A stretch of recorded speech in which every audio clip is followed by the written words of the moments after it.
जिंदाबाद जिंदाबाद हिंदुस्तान जिंदाबाद जिंदाबाद जिंदाबाद नारा तकबीर अल्लाहू अकबर।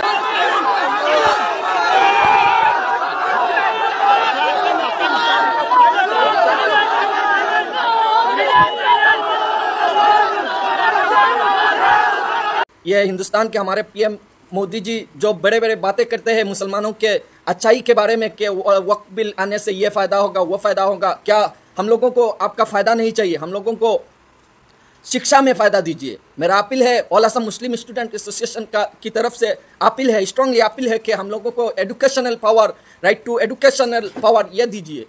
क्यों आज हम लोगों को बुरी नज़र से दिखाया जाता है?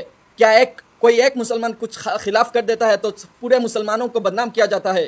कोई পূর্বপুরুষের সম্পত্তি থেকে যারা আমাদের ইসলামের পক্ষে খরচ হবে যদি বেশি হয় সেই সম্পত্তিগুলো সরকার পরিচালনা করবে। সরকার কাকে নিয়োগ করবে সেই পরিচালনা করার জন্য আমার মসজিদ কমিটি সুরাই সার্কুল অফিসারকে ঠিক করে দেবে, ঠিক করে চালাবে। আমার মসজিদ কমিটি শিক্ষকের ডিসি মহোদয়কে ঠিক করে দেবে, কে চালাবে। সেটা আমাদের গণতান্ত্রিক অধিকার ছিল। আমরা আমাদের মুখলি ঠিক করতাম, কে আমাদের মসজিদ পরিচালনা করবে, কে আমাদের রোজা পরিচালনা করবে, কে আমাদের প্রতিষ্ঠান পরিচালনা করবে। আমাদের কৃষি অধিকার নেই। আমরা কি সংবিধান মেনে আমরা পূর্বে কি ভারতবর্ষে বাস করছিলাম না?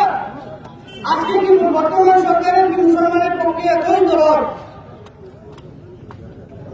আমি আজকে এই সময়ের মাঠ থেকে একটা বার্তা দিতে চাই। আজকে যেভাবে হয়তো আমার যুবমুখী বড় কথা হতে পারে, মুসলমানদের আর দলাদলি করে চলবে না। আহলে সুন্নাত ওয়াল জামাত, জমিয়ত উলামা হিন্দ, নদওয়াতুল তাবলীগ, আহলে হাদিস এই সব চলে আমাদেরকে সুস্থভাবে নিয়ে চলার জন্য। কিন্তু আজকে আসামবাসী প্রেমিক ক্লাবের এই আয়োজন না হয়ে প্রতিটি ইসলামী সংগঠনের একত্রিত হয়ে সময়ের মাঠ কেন শিলচর কেন প্রত্যেকটি জায়গায় হওয়ার প্রয়োজন ছিল।